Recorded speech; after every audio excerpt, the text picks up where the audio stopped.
Hi friends, ನೀವು ನೋಡ್ರಿ ಎಲ್ಲ ಥರ ದೋಸೆಗಳನ್ನು ತಿಂದಿರ್ತೀರ. ಬಟ್ ಈ ಥರ ಮಲ್ಲಿಗೆ ಹೂವಿನ ರೀತಿ ಇರುವಂತಹ ನೀರು ದೋಸೆ ಹೇಗೆ ಮಾಡೋದು ಅಂತ ನೋಡ್ಕೊಳ್ರಿ. ತುಂಬ ಸಾಫ್ಟಾಗಿ ಉದ್ದಿನಬೇಳೆ, ಕಡಲೆಬೇಳೆ ಏನು ಬಳಸ್ತಾನೇ ಮಾಡಿರುವಂತಹ ಸಾಫ್ಟ್ ಆದಂತಹ ತುಂಬ ಹಗುರವಾಗಿರುವಂತಹ ನೀರು ದೋಸೆನ ಹೇಗೆ ಮಾಡೋದು ಅಂತ ನೋಡ್ಕೊಳ್ರಿ. ಬೆಳಗ್ಗೆ ಅವಸರದಲ್ಲಿ ಬೇಗನೆ ರೆಡಿಯಾಗುವಂತಹ ಟಿಫನ್ ಇದು. ಹಾಗಾದರೆ ನೋಡ್ಕೊಂಬನ್ನಿ ರೆಸಿಪಿ ಹೇಗೆ ಮಾಡೋದು ಅಂತ ಹೇಳಿ. ವಿಡಿಯೋ ರೆಸಿಪಿ ಇಷ್ಟ ಅನಿಸಿದ್ರೆ ನಮ್ಮ ಚಾನಲ್ಗೆ ಸಬ್ಸ್ಕ್ರೈಬ್ ಮಾಡಿಕೊಡ್ರಿ, ಬೆಲ್ಲೈಕನ್ನ ಪ್ರೆಸ್ ಮಾಡಿ. ನಿಮ್ಮ ಸಬ್ಸ್ಕ್ರೈಬ್ ಮತ್ತು ಸಪೋರ್ಟಿಂದ ನಮಗೆ ಒಳ್ಳೆ ಸ್ಕೋಪ್ ಸಿಕ್ಕಂಗಾಗುತ್ತೆ. ಹಾಗಾದರೆ ನೋಡಿರಿ, ಇಲ್ಲಿ ನಾನು ರಾತ್ರಿ ಇಡೀ 2 ಗ್ಲಾಸಷ್ಟು ನೀರನ್ನು ನೆನೆ ಇಟ್ಟಿದ್ದೆ. ಅಕ್ಕಿ ಚೆನ್ನಾಗಿ ನೆನೆದಿದೆ. ನಿಮಗೆ ಟೈಮ್ ಇಲ್ಲ ಅಂದರೆ ಒಂದು 2 ಅವರ್ಸ್ ಆದರೂ ಇದನ್ನು ಅಕ್ಕಿ ನೆನೆಸಬೇಕು, ಬೇಗನೆ ಆಗುತ್ತೆ ನೋಡಿರಿ. ಬೆಳಗ್ಗೆ ಎದ್ದು 6 ಗಂಟೆಗೆ ನೆನೆಸಿದರೆ ನೀವು 9 ಗಂಟೆ ಅಷ್ಟರಲ್ಲಿ ಟಿಫನನ್ನು ಮಾಡ್ಬೋದು. ಒಂದು 2 ಅವರ್ ಆದರೂ ಅಕ್ಕಿ ನೆನಿಬೇಕು ಚೆನ್ನಾಗಿ.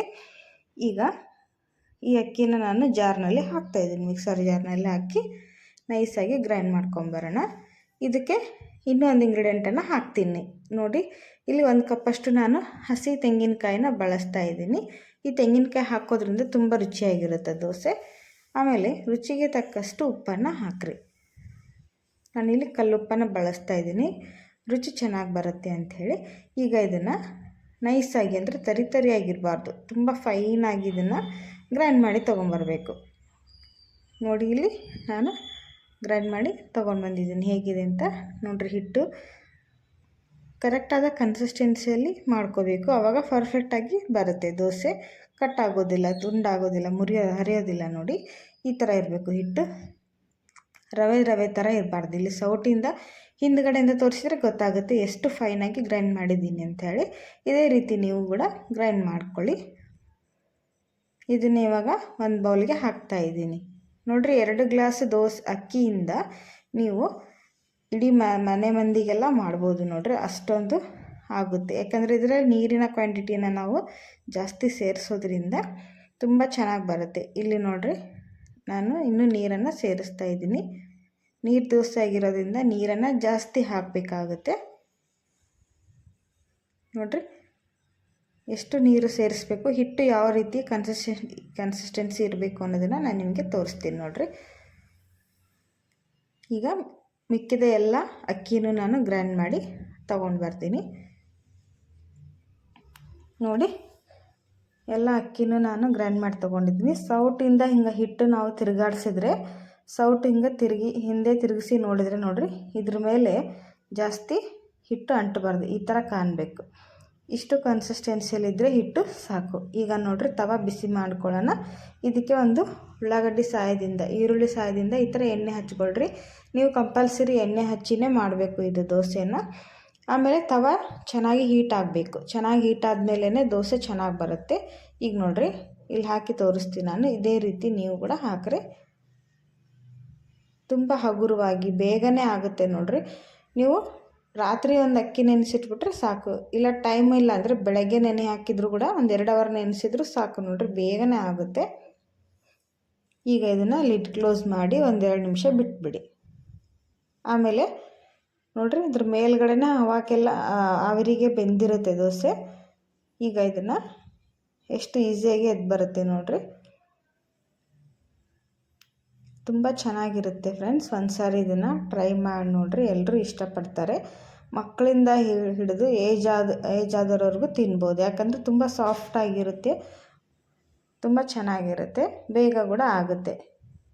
ಈಗ ಇಲ್ಲಿ ದೋಸೆ ತೆಗಿತಾ ಇದ್ದೀನಿ, ನೋಡ್ತಾ ಇರ್ಬೋದು.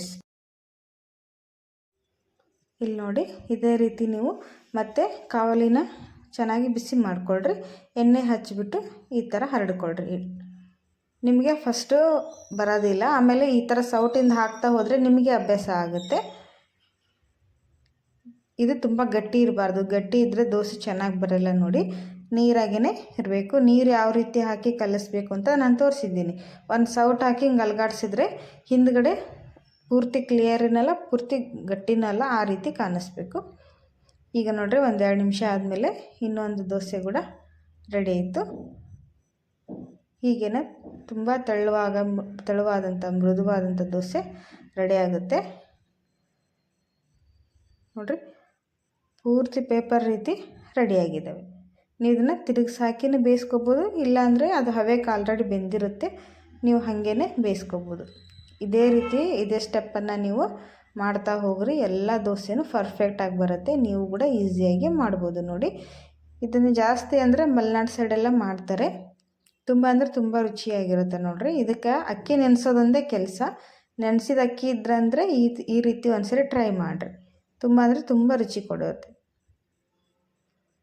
ಈ ಚಟ್ನಿನ ಈ ದೋಸೆನ ನಾವು ಚಟ್ನಿಯ ಜೊತೆನೂ ತಿನ್ಬೋದು, ಇಲ್ಲಾಂದರೆ ಕಾಯಿ ಬೆಲ್ಲ ಅಂತ ಮಾಡ್ತಾರೆ. ಹಸಿ ತೆಂಗಿನಕಾಯಿಗೆ ಸ್ವಲ್ಪ ಏಲಕ್ಕಿ ಬೆಲ್ಲ ಎಲ್ಲ ಹಾಕಿಬಿಟ್ಟು ಸಿಹಿಯಾಗಿರುವಂತಹ ಕೊಬ್ಬರಿ ಜೊತೆನೂ ತಿನ್ನುತ್ತಾರೆ ನೋಡಿ. ತುಂಬ ಚೆನ್ನಾಗಿ ಬರುತ್ತೆ, ಟೇಸ್ಟ್ ಅಂತೂ ಸೂಪರಾಗಿರುತ್ತೆ.